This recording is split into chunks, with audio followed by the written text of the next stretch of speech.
issues. It's not dealing with voting. None of that goes on in an executive session. And I mean, I have not been on the board for very long, so I can tell you that I've been in a few executive sessions, and basically they are really just dealing more with personnel issues. And that's pretty much what I've seen so far. Can I speak here? When we're talking about we need more transparency, that's part of the problem. We need the board to not be secretive of what they're doing. Let us know.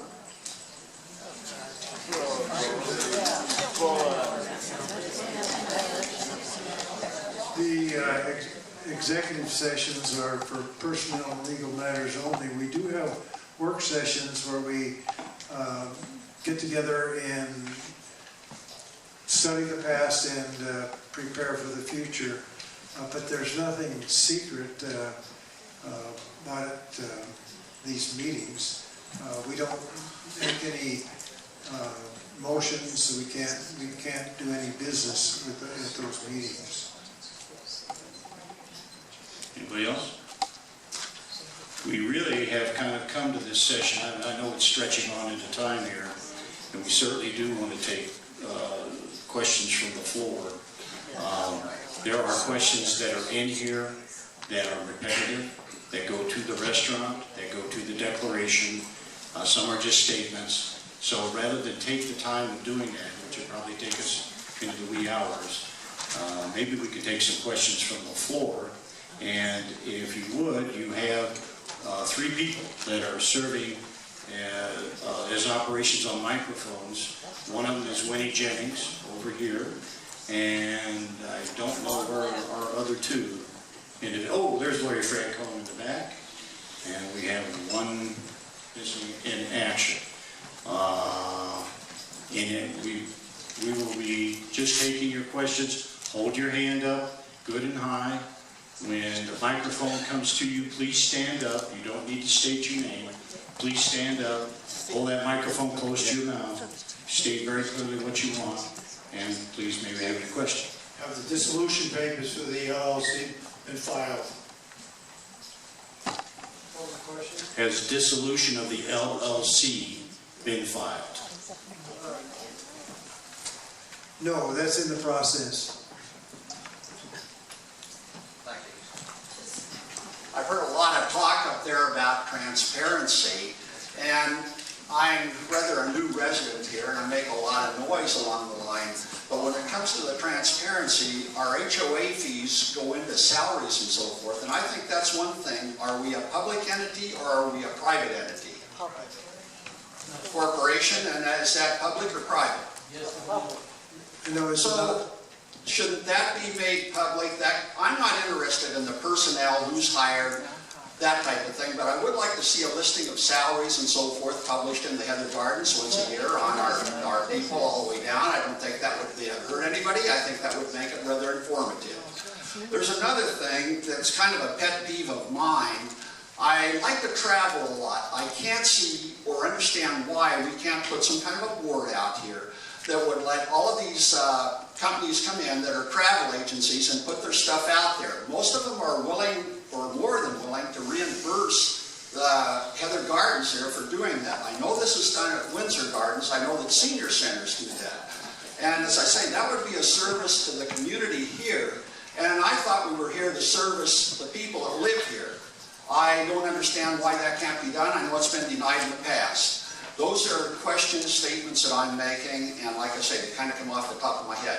I do want to thank you people for giving your effort up there, and like I say, I really appreciate what you've done in the past, and for those people that want to put their, their name on the line coming up, I do thank you very much. Do we have any other questions? Can we get a microphone over here to Laura?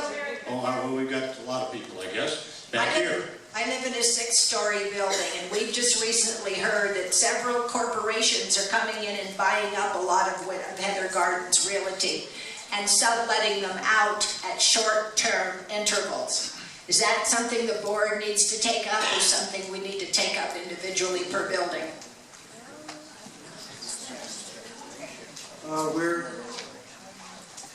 We are adjusting that in the declarations.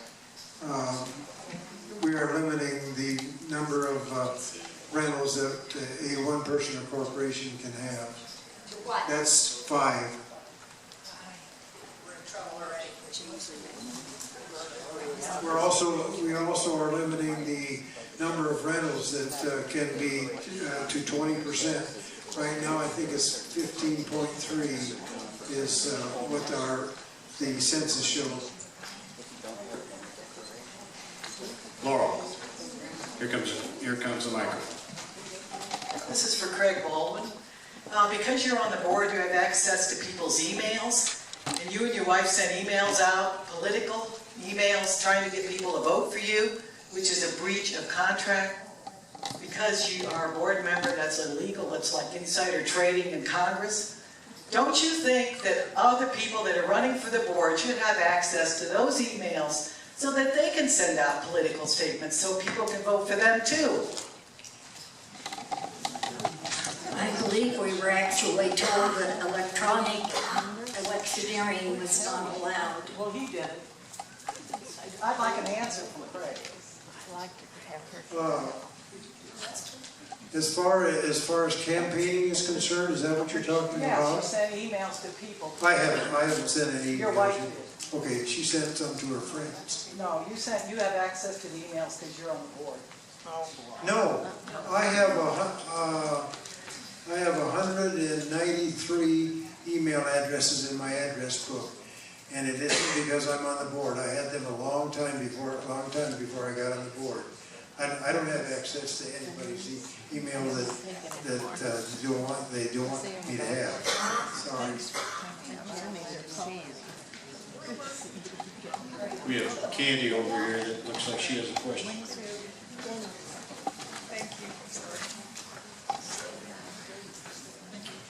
Regarding that junket that somebody mentioned in the written question, we heard that there were 4 members of Heather Garden staff and board members that went out of state to the carpet manufacturer.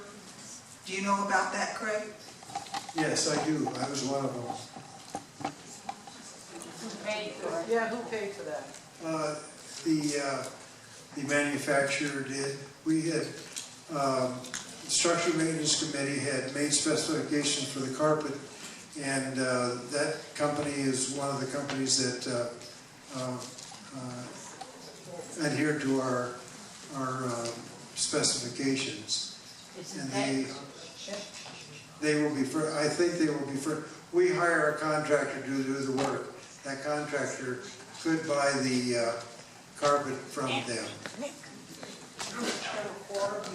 Isn't that conflict of interest to let a prospective subcontractor do business with you? To allow them to pay for your trip? We will submit a request for proposal for the carpet laying that we will be doing. And that's up to the... How many bids did you get? What's that? How many bids did you get for the carpet? How many what? Bids. How many bids did you get? Can somebody give her a microphone for a second? Looks like she wants a question. We have to have a minimum of 3 bids. Normally, we go out and get a number of bids, half a dozen to a dozen contractors that will bid. Of course you're going with them, right? I think we've kind of beaten that question to death. Can we hear from anybody else? Anybody else from the floor? If not, oh, we do have one, I'm sorry. Hello, my name is Ray Baraska. I'm from Building 208, Apartment 307. I'd like to ask the board members if you would be willing to allow the new potential board members, the people that are running for the board, to have equal access to people in all the different buildings. Because one of the things that we'd like to see done is we'd like to see all the people, all the residents of Heather Gardens be given the opportunity to meet all of the candidates and not necessarily just the candidates that they've already become familiar with. So will the board consider allowing the candidates to go into the buildings and meet all of the other residents who might not be in attendance at this meeting? That isn't a board decision. That would be up to the ARs to accept the invitation. Well, why would you advocate that the ARs have that decision, when actually an AR might be inclined to vote for the existing members and disallow new potential candidates from coming in and speaking? Why is that fair? It might not be fair, but that's up to the AR to extend the invitation. It isn't up to the board.